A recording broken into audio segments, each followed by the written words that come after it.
Well, this will be a little bit different this morning. We've been studying through the book of Luke, and we'll be coming back to that study in the future. So we'll get back to the book of Luke in chapter 18 and 19 soon. But this morning we're going to be in Psalm 4. If you want to find that right in the middle of your Bible, the book of Psalms, chapter 4.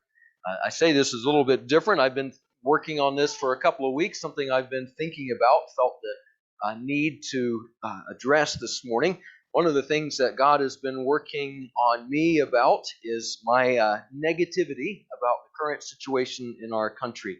When we first started dealing with the whole harder parts of coronavirus restrictions and all of those things in about March of 2020, I remember I preached a sermon called Contagion, and it talked about how we should respond to that whole situation differently than the world around us, with hope. And I felt like there was a really good agreement among us as a church, even though we did end up having to be separated for more time than we were used to over that summer. But we really did at least enter that time agreeing that as Christians, we should have a peculiar kind of hope that we don't expect other people to have. That Jesus says, change us from the inside out, and that should be our approach. About 5 months later, when it had gone on much longer than any of us expected, when we had, in March, we had all been saying, oh, this will go away quickly, this will only be a few weeks. But by August of that year, I preached another sermon called Take Heart that was about how we should remember that Jesus has overcome the world. And again, we had a good attitude about that. I feel like we focused on how Jesus was our hope during that time. But it has been surprisingly hard to keep that advice day to day over the last year. That's been over a year from now. I was convicted over the last few weeks about how negative our conversation has become as Christians. And I definitely am including myself in that. I'm including myself as leading that. So don't take this the wrong way. But I say this not just about our own church. I say this about my Christian friends other places, my pastor friends other places, my Christian family. I'm convicted about how negative our conversation has become. And I don't want you to think that I'm going to lay the blame on you for that. I think we should admit there is a lot to be negative about. And I want to begin this morning not trying to get you down, but some of the things that we've been talking about privately and things that we say to each other when we get together here, those are true things. So when I say that I'm convicted that we're always being negative, I'm not saying that the negative things we're saying are false. In fact, that's part of what's difficult. I want to be very clear about this next statement. This is only my opinion. You can take this from my opinion. I think it's an opinion that I've tried to submit to God's leadership, but it's my opinion. If you disagree with me this morning, you can come to me afterwards and say you're wrong. Go ahead. And I won't argue with you. I'll say, well, let's study the scripture together, and you hold that opinion. You keep praying about it as well. But in my opinion, I think we are heading towards a time of crisis. Don't run to the door. Don't try to get away from here and say, oh, no, that's news. It's probably not news to you anyway. I wouldn't have brought this up if I hadn't thought that there was probably general agreement about that. I want to be clear. I don't know what it will be like. So I'm not making any prediction about how it will happen, when it will happen, all the specifics of what will happen. But I absolutely cannot see how the moral, the political, the economic sins of our culture can continue at their current pace for very long without at least God's corrective judgment. I hope that's not a surprise to you. I don't mean that to be controversial. In fact, as I read the scriptures, it's not controversial. At this point, that I don't believe that should be controversial anymore. I think the things that we're reading should make that plain and clear. Again, I want to make it clear that I'm not making predictions about the timing, about the severity of what this means. In fact, maybe that's my own insecurity about how negative I've been over the last several weeks. I don't know. Let me be clear. I don't know how long it will be till it starts or gets worse or how bad it will be. And if I've said anything about that to you in private, I shouldn't have. I don't know what's going to happen. That would be wrong for me to predict. But I am confident that our society is heading for a period of crisis. I really am. I don't mean that to be prophetic coming from me, but I think that is becoming more and more clear a reading from the scripture. But now that I'm very confident about that coming judgment, the question is, how should I respond? Let's go back to what we did in March of 2020 when we said, okay, COVID is here and it's going to make a big deal. How should we respond? And we went through the scriptures and it helped. And August of last year, when we said, okay, COVID is here for even longer than we expected, and how should we respond? And we went to the scriptures and it helped. Let's go back to the scriptures again. I am absolutely convinced that we are going in the direction of judgment or of a crisis. The question is then, what should my attitude be? Over the last several weeks, I've been drawn here to Psalm chapter 4. Look with me at Psalm chapter 4, and we're going to read the whole psalm here this morning, starting in verse 1. It says, "To the choir master with stringed instruments, a psalm of David. Answer me when I call, O God of my righteousness. You have given me relief when I was in distress. Be gracious to me and hear my prayer. O men, how long shall my honor be turned into shame? How long will you love vain words and seek after lies? But know that the Lord has set apart the godly for himself. The Lord hears when I call to him.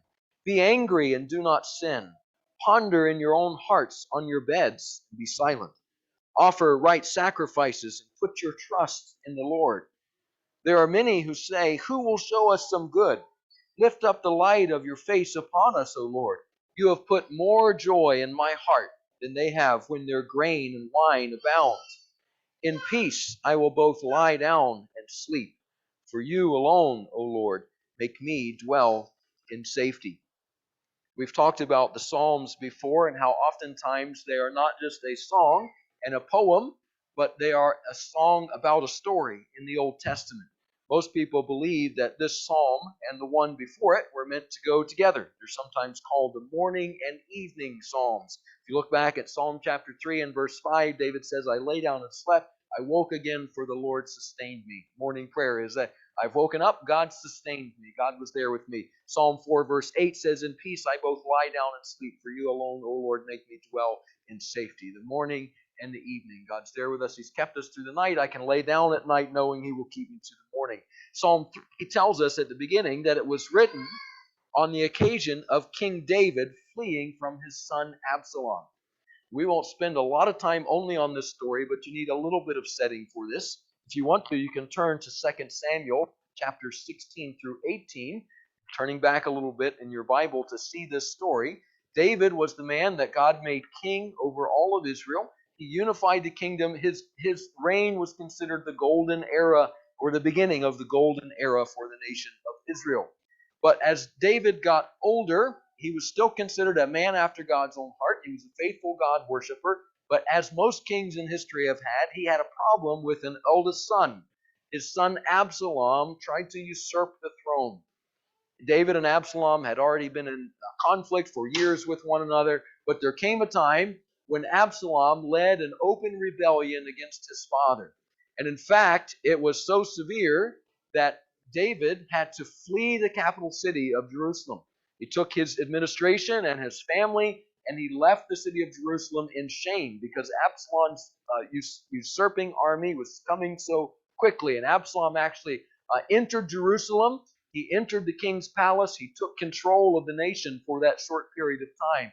David was exiled for some days. Eventually, David and his men returned to the kingdom. David's forces won the victory, and David was reinstalled as king over Israel. David did not have a lot of pleasure in that victory. He didn't enjoy the fact that his son Absalom had tried to take the throne and was then killed in battle. But that is the story of David leaving Jerusalem. And it tells us that Psalm 3 was written on that occasion, that as he was leaving Jerusalem, he was writing this song about how God takes care of him no matter what. And we don't know for sure, but most people agree that Psalm 4 is written on that same occasion as well. What's interesting then is that these songs represent a response to a crisis that has been growing for some time. David knew about Absalom's trouble. Everyone knew. This is very similar to our own day. If you had been alive in Israel at that time, you would have been able to know there's going to be trouble with David and Absalom. It's coming. No one knows when. No one knows where. He managed to pull it off in a way that surprised a lot of people, but it didn't surprise people that it eventually happened. It just surprised people when it happened, because everyone knew it was going to happen. And David responds to this crisis that had been growing for some time by writing this song.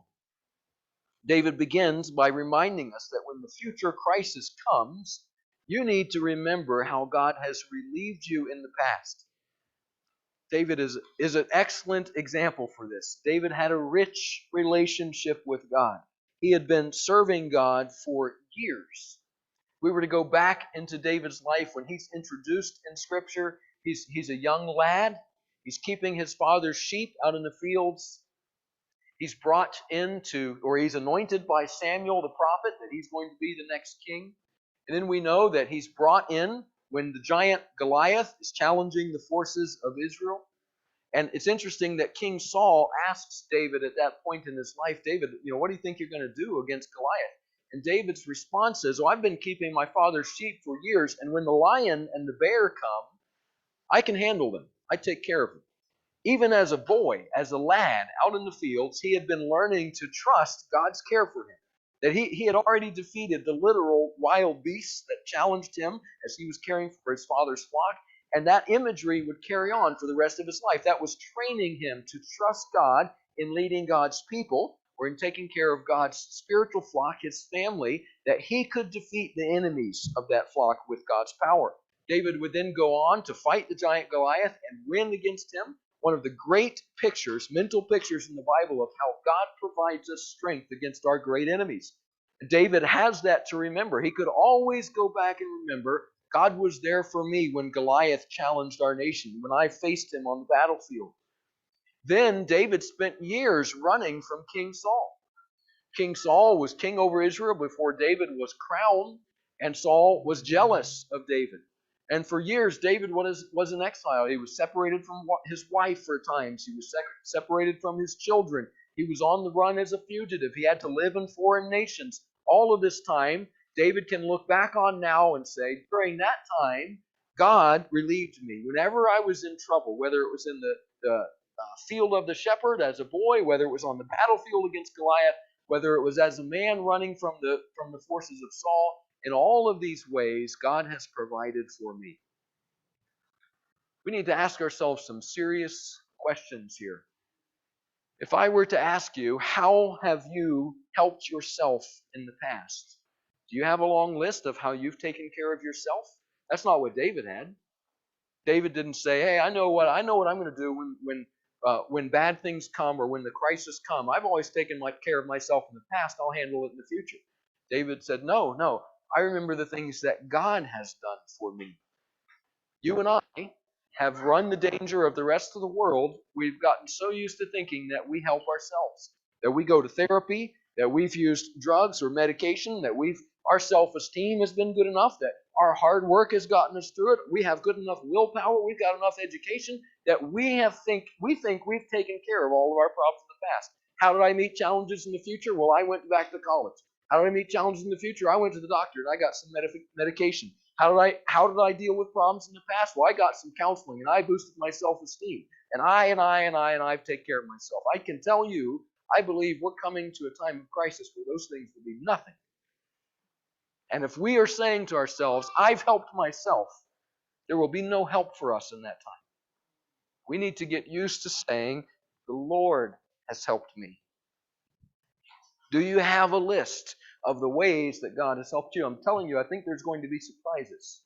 There's going to be ex-drug addicts and people who come from the worst background who are going to hit this crisis and say, "Oh, I've been used to for years now saying, God's my only hope."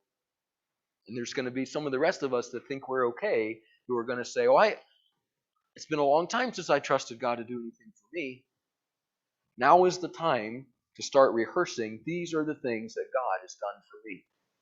God protected me as a child. God protected me as a teenager. God provided me as a young person. God has taken care of me time and time again. Make a list if you have to. Write it down if you need to. These are the ways that God has relieved me in the past, because we're going to need it.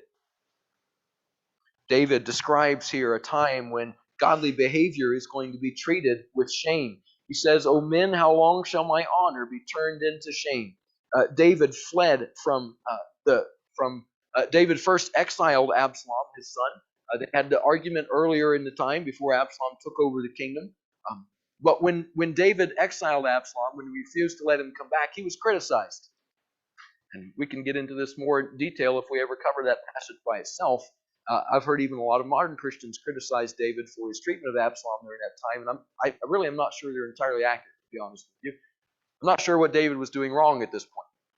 But his advisors considered this not good for the kingdom, so they convinced David to do something different. So when David exiled Absalom at the first sign of his rebellion, he was criticized for it. The people didn't like it. They didn't think it was just. So David brought Absalom back. When he brought Absalom back, David was criticized for being soft and for not paying attention to what was going on right under his nose. As Absalom led the people away, David wouldn't do anything about it. When he exiled him, he was criticized. When he brought him back, he was criticized. I'm not sure that David's behavior wasn't the right behavior in both instances, and yet he was criticized for it. David sought to honor God when he fled from Jerusalem, but he was betrayed. Even his chief counselor went over to Absalom. Many of his friends went over to Absalom's side. David considered what he was doing the honorable thing, and yet many people in the kingdom, enough people to foment a rebellion, believed that David was doing what was wrong.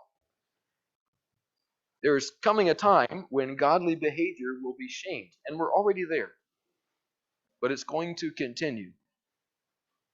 You look in our culture today, and you already know that it's the case. There's coming a time when godly behavior, like a man and a woman being married and staying married, is going to be considered not only outdated, that's what it's been considered all of my life, it's going to be considered oppressive. It's going to be considered shameful. We know that that's the best thing for society. We know that's the only thing that gives stability to children. But we're going to be told, and are now being told, that that is dishonorable. And there was a time when we thought that we will win that battle. We will prove that it is honorable. I'm not sure that that will happen. I think we should still say it is. Don't get me wrong. I haven't changed my view on it at all. But I'm saying that you should just go ahead and get ready for being criticized. Because if you believe that's true, you're going to be told that that's oppressive and that that's shameful. If you believe that providing safe places for children to learn and to grow away from sexual perversion is the way that God has designed this world, you're going to be told that that's shameful. I'm not sure we're going to win that battle. We should fight it, but just make it clear, we need to get thick enough skin, because people are going to say, I think that's discriminatory. I even think it's harmful. We're coming to a time when being honest, Rob mentioned this in Bible study this morning. I didn't ask him to, he said it. We're coming to a time when being honest is going to be considered weak, unintelligent, and even shameful. When someone who tells the truth, not just on moral issues, but on personal issues and business dealings about the world around us, about what the future holds, what you intend to do in the future, about your commitments to each other and your business relationships, all of those things, when honesty will be actually considered shameful. That's going to happen. It's already happening in some places, where it's been considered more honorable to change the historical record, or to fib about what's coming in the future, or to twist the facts about a story to make people feel better, or to bring out a different perspective. And as Christians, we just need to go ahead and get ready that doing what is godly may very well, and I believe is going to be considered shameful. People are going to say, shame on you, you've done something wrong for being honest. David is describing a time here where men looked at him doing what was honorable and considered it shameful. Not only will people treat godly behavior with shame, but they will only want to listen to lies and lunacy. David says here, how long will you love vain words and seek after lies? Absalom, his son, had begun his rebellion with lies, with deceit, with playing on people's desires for power. It tells us that when David brought his son Absalom back into Jerusalem, that Absalom would go stand by the city gate where people came to wait for judgment from the king. And Absalom, you can almost imagine him slinking out of the shadows, would come up to each person and say, oh, it's so great to see you. Too bad you can't get in to see the king right now, but you have a friend in me. Tell your troubles to me and I'll help you. And because people knew that Absalom was agreeing to be on their side in whatever dispute they were giving, because they had a desire to let Absalom appease their troubles, he led them astray. There was a culture in the nation, not only in Absalom, but in others as well, that were willing lust after power or lust after their own way, and it led them astray. In fact, in the rebellion that Absalom was involved in, rumors and lies flew. I told you that one of David's advisors, Ahithophel, went and joined Absalom's forces, and Ahithophel was very wise, or very, I guess you should say, cunning, not wise, in how he used his advice. Um, try not to get too partisan here, but he was that day's version of a press secretary. I don't know what you think about any of the press secretaries I've seen in the last 20 years, but he was that kind of cunning. This is how we're going to use the information right now, Absalom. We're going to twist, we're going to manipulate, we're going to massage the truth until we have the message that we want. Paul told Timothy that days exactly like this would come. He says, the time is coming when people will not endure sound teaching, but having itching ears, they will accumulate for themselves teachers to suit their own passions, and will turn away from listening to the truth and wander off into myths. I hope you won't think that I'm picking a side here, and I'm going to be intentionally vague when I say this, but you, I think, have recognized, or I hope you have, that we are at a very dangerous place in our culture right now with the level of conspiracy theories and fake news and misinformation that's available. And I'm not picking a side here. I'm just telling you, we're recognizing we're at a crisis of truth. We've spent 30 and 40 years teaching students that truth doesn't matter or that truth is relative, and we're approaching the situation where we can't tell what is true and what isn't. And we can blame it on the side that we're opposed to and say they're twisting the truth. But I think we're reaching the point where they're not twisting it, they don't know it. They have not the ability to know what truth is. We have spent so long appeasing what we want to hear, taking the facts that we see and turning it into the truth for me, that we no longer know how to tell what is true. You and I as Christians have a source for truth. We should not be in that situation, but it will cause harm to the society around us. And it already is. It's eroding the very conversations we have with one another. David described a time, he says, how long is this going to keep going? Where when you do what's right and godly, you're treated with shame. And where people only want to listen to what's false, vanity, uselessness, he says, and lies. That's true today. And it may continue to be true for some time. David has advice for this time. His advice when he faces this issue, number one, is that God is personally invested in the lives of his followers. David says in verse 3, but know that the Lord has set apart the godly for himself. The Lord hears when I call to him. We don't just have a contract with God, as believers. We have a personal relationship with him. And that should be true, that if you're a Christian, you have a personal relation. We talk with God. Not just a contract, not just an agreement. We didn't come to some sort of terms with God and say, okay, God, I see that you have a list of things I should do, and in response to me, you will give me one economy seat in heaven, and I guess I can agree to that. And I sign my name. There's no contract like that. It's not a contract. It's a relationship with God. He invites us to be part of his family. Paul would say in Romans chapter 8, he would say, what then shall we say to these things? If God is for us, who can be against us? He who did not spare his own son, but gave him up for us all, how will he not also with him graciously give us all things? Who shall bring any charge against God's elect? It is God who justifies. This phrase, when Paul says, he who did not spare his own son, but gave him up for us all, how will he not also with him graciously give us all things? That with him is absolutely pivotal to you making it through difficult times. Did you know that as a Christian, we're never going to reach a time where we could justifiably say to God, but God, when are you going to show me that you really love me? Maybe some of you have seen maybe the stereotypical rebellious teenager. I hope it hasn't happened in your home. The teenager who would go to their parents and say in a fit of passion, You don't even love me, right? And the parent says, hang on just a minute. For the last 15 years, I've fed your face 3 times a day. What do you mean I don't? What more could I do for you, right?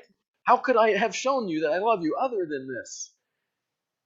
Multiply that times a billion. This is exactly what Paul is saying here. How will he not with him also freely give us all things? That he has already given his own son for us. That's the relationship that he's given to us. That's the level he would go to. That's the investment that he's put into it. That's what I mean by it's not a contract. A contract is where both of you are trying to not invest as much as you can. Right? That's how you put a contract on a house. That's how you put a contract on work that you're going to do. That's how you're going to put a contract on a car. It's a limiting factor, right? It says, you tell me the total value of the thing, I'll tell you the total amount we'll give for it, no more. It's limiting.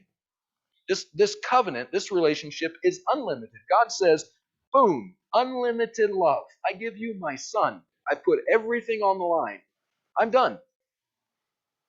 You can't raise that. You can't come to that and say, well, I'll take part of that, or I see a little bit of that and I raise you one. He's already outdone you.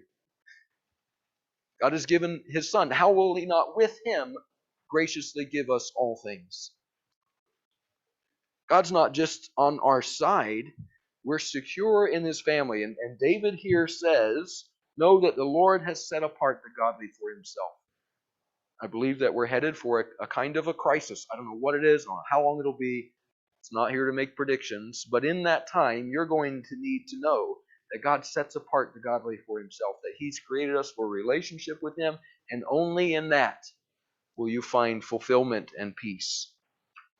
Secondly, David gives us the little bit of advice that God has invited us to deal with our concerns in his sanctuary. Verses 4 through 5, David says, be angry and do not sin. Ponder in your own hearts on your beds and be silent. Offer right sacrifices and put your trust in the Lord. When David was leaving Jerusalem, fleeing from Absalom and the invading army that was coming, you can get the picture in 2 Samuel that it was chaotic. Nobody knew what to do. It's hard for a capital city to see its king leaving in fear. That's a frightful time. David had the chief priest and the head of the Levites, Abiathar and Zadok. They got the Ark of the Covenant, and David had a procession with his men, so it wasn't some ignominious retreat, but he had a procession with his men and his family as they were leaving the city. When they got to the outskirts of the city, David told Zadok and Abiathar to take the Ark of the Covenant back to the sanctuary. Now, there may be more involved in this than only this, but one of the things that's very important to notice is that David didn't need the ark. I wonder, and I believe this to be true, that David really got it. David said, look, the ark's important. The sanctuary is important. David made plans to build the temple. Don't take this the wrong way. But David understood, I have a relationship with this God. I don't need the ark. I don't need to go to the sanctuary. I'm taking the sanctuary with me. David had written in Psalm 39, right? Where can I go to get away from God? If I descend to the depths, he's there. If I ascend to the heights, he's there. I can't go anywhere and get away from God. God is going with me. David got it, that the meeting place was a stand-in for the meeting place of the heart. Think about the things that David wrote for us in the Psalm.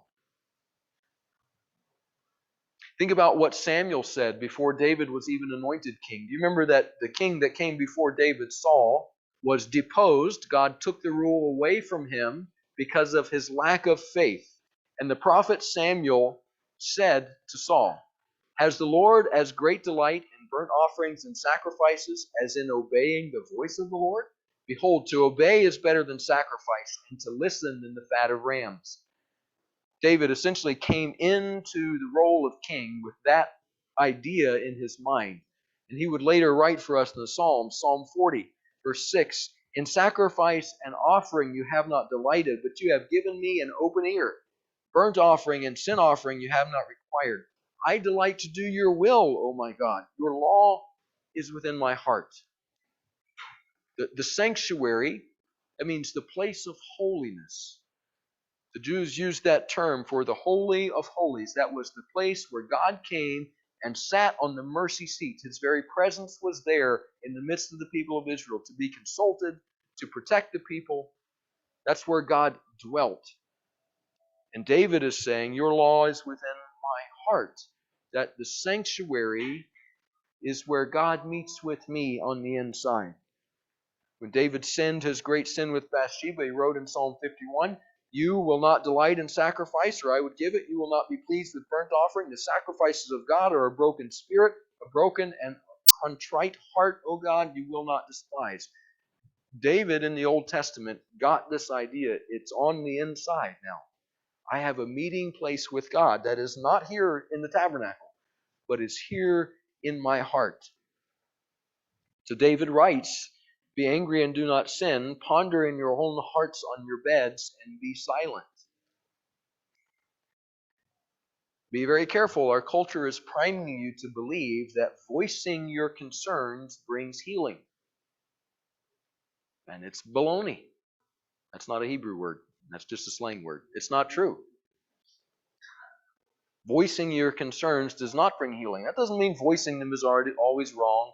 That doesn't mean those who are silent are always right. Don't take this the wrong way. But healing does not come simply because you speak it out loud. The more you talk about it, the better you'll feel. Not necessarily true. Therapists want you to believe that because they get paid every time you come back and talk to them about it again. That never ends. Sorry if that sounds cynical. Actually, I'm not sorry it sounds cynical. I think it's true. That's why I said it. We need to learn to take our issues to the inner sanctuary. David says, let me give you my prescription for you. Go home, lay in bed, be quiet, and meet with God. Now, I want to be clear to you. I'm not saying that I don't think you should ever have counseling. I'm not saying that you should never talk to other Christians about your problems. So we have a whole plethora of other scriptures that talk about how we as a church do things together with one another, how there's help for that. So don't take this to mean more than I'm saying. But I'm telling you that to get ready for times of crisis, we need to start making use of the inner sanctuary now.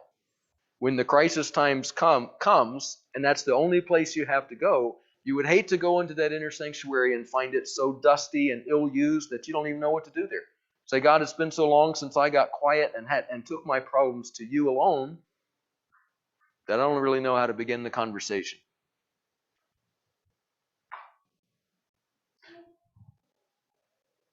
Just think about it this way. Put this image in your head for a minute. When you get your paycheck this next week, what would it be like if you went to the first bank and deposited your paycheck and then said, hey, can I have that canceled check back? And then went to another bank and said, I'd like to deposit this amount of money. Right? You can't deposit your money in more than one bank, right? Once you've stored it, once you've said, hey, this is where I keep my money, then they say, okay, well, then we'll keep it. But you can't now go and deposit that same money in another bank. We are in great danger as Christians of saying, I deal with my problems in this way, and I also deal with them by bringing them to God. If you've already cashed that check in therapy, if you've already cashed that check in medication, if you've already cashed that check by ranting on Facebook, I don't know, whatever you think you do to deal with your problems, if you've cashed that check there, what makes you think you can then come to God and say, oh yeah, God, I wanted to, I needed some help with this still. So I think you already deposited that problem somewhere else. You already said, this is where I bank, this is where I get my hope, this is where I get my peace. God says, sorry, that check's been cashed. You want to know why you don't have any peace? You want to know why you don't have any comfort? You want to know why you feel so weak and helpless? It's because you keep cashing that check for hope in other places and coming to me with the canceled stub. Bring it to me first. Bring it to me only. David says right sacrifices are necessary. Offer right sacrifices and put your trust in the Lord. Right sacrifices prepare you to be in the sanctuary in times of trouble. What is the sacrifice for a Christian? What does Romans 12 tell us, right? our body, that we're a living sacrifice, to offer up our bodies as a living sacrifice. That means obedience to what God has told us to do. Not because if we don't obey, we can't go to heaven, but if we don't obey, then we do not spend any time in the sanctuary. If we have not been offering sacrifices, then we've not been making use of that inner sanctuary. And when the time comes to use it, it will be ill-used and unready for use. God has invited us to deal with our concerns in His sanctuary. His prescription is, look, you need to spend time with me. Why don't you spend some time in your bed alone, quiet, and bring your troubles to me and find that I'm the one that can deal with them. The end of this psalm is obviously the part that was stuck out to me beginning, that God began speaking to me about. David writes here in the last two verses, you have put more joy in my heart than they have when their grain and their wine abound. I want to urge you that now is the time. Now is the time to stop whining and stop pining and start mining. I want to give you a picture to put in your head this morning. And I put this accusation just as much on myself as anybody else. This is my temptation. I think it's all of our temptation. As things get difficult, in whatever way they're going to, again, I do not say I made a prediction about what the stock market's going to do. For goodness sake, I have no idea. I've never known. I don't know what's going to happen. But I do believe that we're headed towards some sort of crisis. And many other Christians that I know see that coming as well, as inevitable. And when that time comes, things are going to get uncomfortable.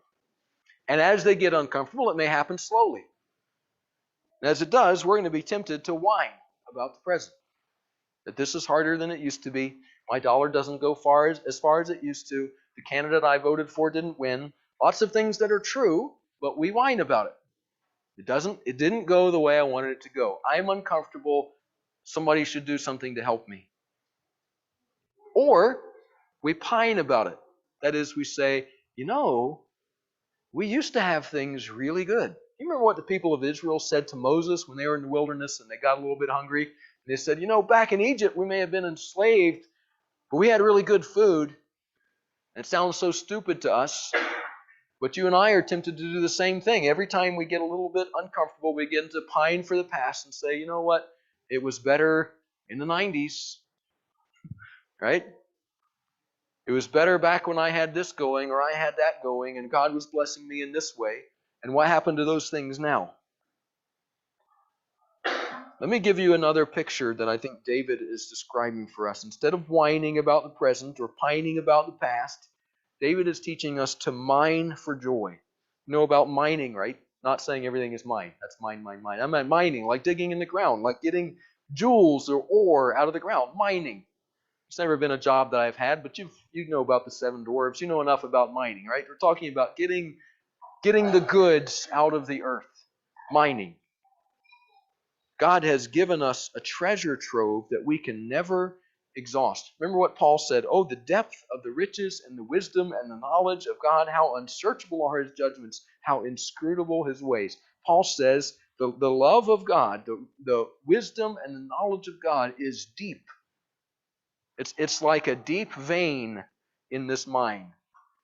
Paul says, look, you can go down that mine and dig and dig and dig and bring out ore and bring out ore and bring out precious metals and bring out diamonds and rubies. You can mine that and mine that and mine that and you won't have hit the bottom. It's deep. That's a mine you can go to over and over and over. So you see, we have a choice. We can whine about what's going on, we can pine about what used to be, or we can get used to mining for joy. Saying, in God's love, in God's wisdom, in God's knowledge, there's everything that I need. Jesus talked about God's Word like a storehouse where we store treasures we can bring out when appropriate. One of my favorite interesting things that Jesus said, interesting, I'm not saying best or anything, but it's one of the ones that's very interesting to me. Jesus said to His disciples, therefore every scribe who has been trained for the kingdom of heaven is like a master of a house who brings out of his treasure what is new and what is old. It says this guy has gotten these valuable things. He's been mining, and he's put them in the storehouse. And when the time comes, he can bring them out. He can look at them, he can evaluate them, he can spend them if he needs to. Jesus actually, if you go and look at this passage, was talking to his disciples about prophecies he had given them about what the future would be like. And then at the end, he told them, look, I've told you these things. You can store that up, and you'll bring it out at the appropriate time. You'll know, oh, this is the truth Jesus wanted for this time. And it's also true about mining into God's love and his knowledge and his wisdom that we then have that to pull out. So one of the things that we can be doing while you and I say to each other week after week as we're talking over the coffee before church starts, say things are getting worse. I think things are going to get bad. Well, I think they are too, to be honest with you. I think that's true. But maybe what we ought to be spending our time doing is mining and filling up that storehouse. So what can we do for the future? What can we do for the time when that crisis comes? You want to buy up some MREs to store in your basement? What's your prepper thing that you're going to do? Well, one of the things that you ought to be doing, the most important thing you ought to be doing, is filling up your storehouse. You ought to be mining into God's joy.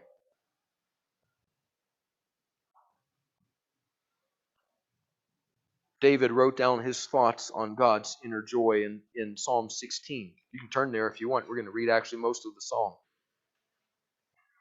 David said, I say to the Lord, you are my Lord. I have no good apart from you. As for the saints in the land, they are the excellent ones in whom is all my delight. The sorrows of those who run after another God shall multiply. Their drink offering to blood I will not pour out or take their names on my lips. David says, you know who's successful? This is who I look to as people that have got it made. The saints in the land. I have no good apart from you. He said, I've never had any good thing apart from God. He said, I don't pine for the past. It may have been good, it may have been bad, I don't know. But all I know is all the good I've ever had came from God. He says, the Lord is my chosen portion and my cup. You hold my lot. The lines have fallen for me in pleasant places. Indeed, I have a beautiful inheritance. I bless the Lord who gives me counsel. In the night also my heart instructs me. I have set the Lord always before me. Because he is at my right hand, I shall not be shaken. That sounds like being prepared for whatever comes. I've set the Lord before me. I can't be shaken. Nothing can happen tomorrow that would shake me because I've set the Lord always before me. Therefore my heart is glad, and my whole being rejoices. My flesh also dwells secure, for you will not abandon my soul to Sheol, or let your Holy One see corruption. You make known to me the path of life. In your presence there is fullness of joy. At your right hand are pleasures forevermore. David says, look, there's a mine that is full of joy. And I can go in that mine and dig and dig and dig. And I keep getting joy every time. I don't know what the future holds, but we may come to a point where it's going to be harder and harder to get joy from other things. And we've gotten fat and flabby about getting joy from worldly things. I say this about myself. I see it. I know that it's true. We have gotten used to getting joy from all kinds of other things. David said in Psalm 4, he said, there are many who will say, who will show us some good? Lift up the light of your face upon us, O Lord. That there's going to be many that when difficult times come will say, where is God to do anything good for us? God, you've turned your face away from us. You're not there with us anymore. And David says, you have put more joy in my heart than they have when their grain and their wine abound. Is our joy in our abundant wine and grain? And I've been convicted about this. I hope that you are too. That if we believe that there's going to be some difficult times come, do we immediately say, oh, well, when it gets hard, I won't be happy. There will go my joy. Or do we say, that's going to be tough, but that's not what makes me happy anyway. That's not where my joy comes from. I won't say at that time, oh God, where have you gone? Why have you turned your face from us? I'll say, I know where to go to get God's joy. I know where that mine is, and I can go there over and over and over. Despite the turmoil around us, we should be known as a people of peace. David says, in peace I will both lie down and sleep, for you alone, the Lord, make me dwell in safety. Christians have been known for generations as being a people of peace, and oftentimes that is mean of people who make peace. People who want to see a peaceful end to wars, who want to see people get along with each other and communities reconciled, and that's been a good thing. There may come a time when making peace won't be up to us. And again, I'm not a prophet, but I'm thinking that there may come a time when it's no longer up to us to be able to make peace. But we can still be a people that has peace. When David fled from Absalom, he didn't really know what was going to happen. I think his advisors were saying, David, what are you going to do? He said, I don't know. David, how's this going to end? I don't know. I don't know what's going on here. I don't know what God's going to do. I didn't expect that this would happen like this. I think is what David was thinking. Hey guys, I don't plan for these sort of things, okay? I didn't know how this was going to happen. But his response is, hey, I can go to bed at night. God's the one who makes me dwell in safety. He said, look, I may not be able to make peace in this situation, but even Absalom can't take the peace that I have. I want to challenge you as we close this morning. I think this is something I'll add to this that I think is a biblical truth, something that David recognized and the people of Israel were given by God. I think this is an important time for us as Christians to remember the importance of the biblical idea of rest. Remember that the Israelites were given a command from God to work hard for 6 days and to take a day to rest and worship. And that idea of rest was important. I'm not talking about going to church here. Don't boil this down to, oh, preacher wants us to go to church. Well, I do want you to go to church, but that's not what this is about. I'm talking about actually taking biblical rest. That we need to build into our schedule right now time where we rest from providing for our needs. I'll tell you plainly, we are facing inflation right now. That's one of the things that I've been negative about for the last several weeks. I'll just tell it plainly. I think we've got inflation going on. I think we've got it going wild. And you know what's going to happen if inflation gets worse? There's going to be the temptation for you to say, I got to provide more. I got to provide more. I got to provide more. My dollar buys less. I got to get out there and make more and more and more. And as Christians, the stop that God has given us for that, the regulator He's given us is, you need to build into your schedule every week time where you say, I am not going to provide for my needs right now. As a reminder, I don't provide for them anyway. God does it. I don't know how you do that. I don't have a command for you about what hours you need to do, how you need to do that. That's not been the way we've operated as a church. I don't think that's the way the New Testament gives it to us. But the principle of rest will be helpful no matter what happens. You need to start building into your schedule. This is when I say to everyone in my home, to my neighbors, to my friends, I'm not going out to do that today. Sorry, I can't. Or these are the hours that I have set aside where I will not provide. You cannot come to me and say, well, if we don't go to the store and get this today, we won't have supper tonight. You say, well, then we won't eat tonight. I'm not going out to do that. I'm not going to go provide for my needs right now because I want to give a reminder God takes care of me. We need to learn to take a rest from keeping up with the news. That's one of the things that should come in the idea of Sabbath. It's good to be informed. It's good to know how you should pray for the world, but you need to start building into your schedule a time where you say, I don't need to know what's going on right now. I'm not in charge of this world. I can go hours or maybe even a day without knowing what's happening. You know, if there's a major tsunami in the other part of the world today that you can't do anything about it, you're not God. Did you know if there was a coup in our own nation that for the next 6 hours it wouldn't matter what you did about it? Not a thing. I'm not being negative. I'm just telling you we can afford to rest from the latest news for a little while. And we need to start building into our schedule a time to rest from thinking that we need to know what's going on. And thirdly, we need to build in some time to rest from entertainment and pleasure. If we've gotten ourselves flabby from enjoying the fleshly enjoyments of this world, and there may come a time when that gets much more difficult, one of the things we can do to prepare ourselves is start voluntarily abstaining from those things. The laws that the Pharisees added onto the Sabbath day were not appropriate, and Jesus challenged them. but he never challenged their reasonableness in unwinding themselves from the world system a little bit, in untwisting that corkscrew that gets in us, that we always need to do what we want to do, that I need more pleasure and I need more entertainment all the time.